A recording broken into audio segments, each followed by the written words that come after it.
Hello, I'm Dr. Michael King, and here is the next segment in the series entitled How Hide and Play Dead Makes Headlines. The viewer may begin to notice that each sequential segment subtly increases both momentum and intensity over the prior presentation. The first headline today is As the World Turns. I came out of the closet as an openly gay man at age 22 while I was in medical school.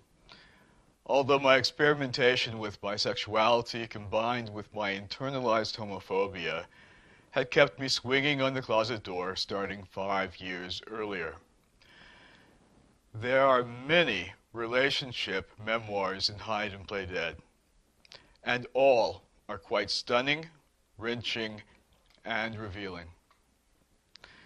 Themes in the book touch upon the bisexuality of the early 1970s, my parents' distressing reaction to my being gay, my father's down under and incestuous sexuality, and my series of 10 lived together marriage level relationships, 10 toxic, tragic, and sometimes hilarious marriages to narcissists and other social predators.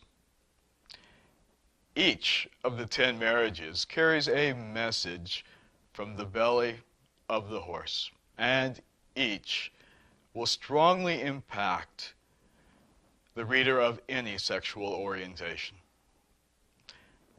After reading Hide and Play Dead, you will instantly sense social predators and become linked to an instinct to flee from narcissists for self-preservation.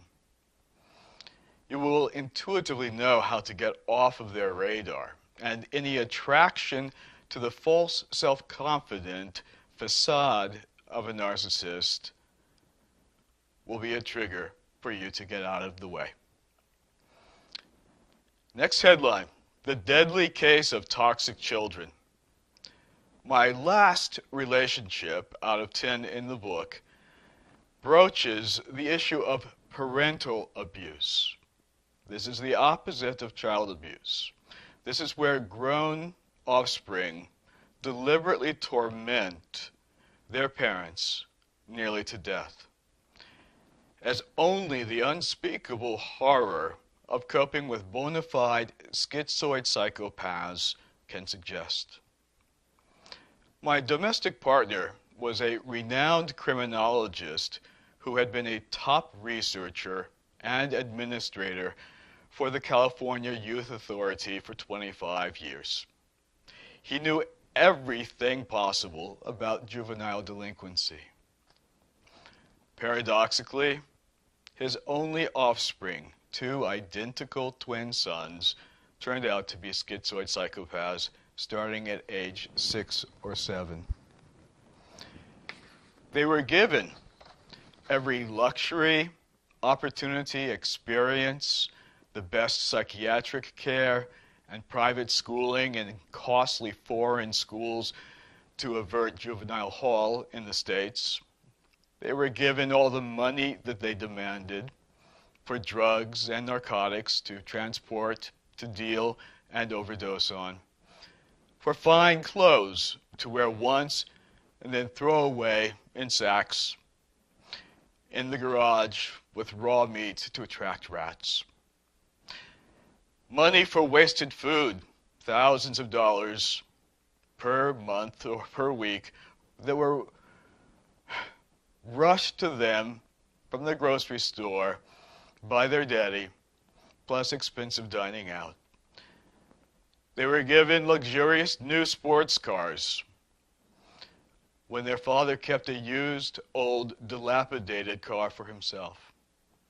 They were given private homes, even as their father became homeless due to the cost of his grown sons who had never had a job, worked, or helped in any domestic chores. They were given even more money by extortion blackmailing, stealing, pawning, and bribes.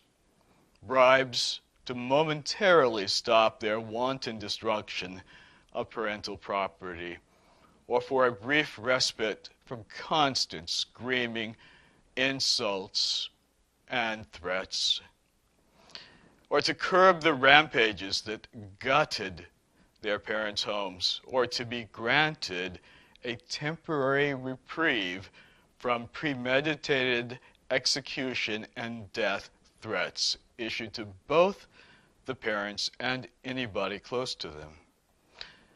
The two young men have engaged in every criminal activity or behavior possible at their current age of 29.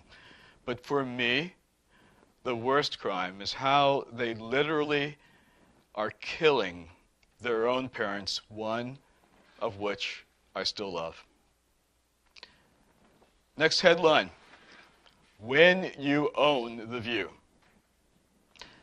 Ironically, both of my career tracks, medicine as a physician and writing, placed me in a perfectly situated and timed position to witness the nearly simultaneous corruption and collapse of the American medical field and the American publishing industry. Both were purchased, lock, stock, and barrel, by a tiny plutocracy of a few worldwide moguls, and then placed under corporate tyranny. A total of 5 non-American magnates acquired all but 1% of the hundreds of ageless and familiar American publishing houses about 3 years ago. The effect turned out to be the same as in medicine. Literary quality is not valued as much as before. Gambles on new writers are shunned. Printing important books that would have a medium-sized audience but that won't generate high financial dividends is gone. And only the bottom line matters. A poorly written book filled with sex and violence by a sleazy writer with nil social conscience but with a track record of blockbuster sales takes the cake. Now there remains virtually no field or social institution left for the corporate elite to conquer. Writer rewrites his own script. The precise manner in which writing, but even more for me, proofreading and revisions, changes the writer's neurobiology is apparent in many present-time adventure stories in Hide and Play Dead. The genre of writing about writing is a rich and intricate approach to some deep questions about consciousness and human dependency. Here I point out in a strategically placed moment of the book's development the narcissistic or solipsistic nature of the relationship between an author and his or her book, as if the book were an exploitable child to accrue to the writer's ego, yet also the book is a slave driver pushing the writer to unhealthy extremes of devotional attachment.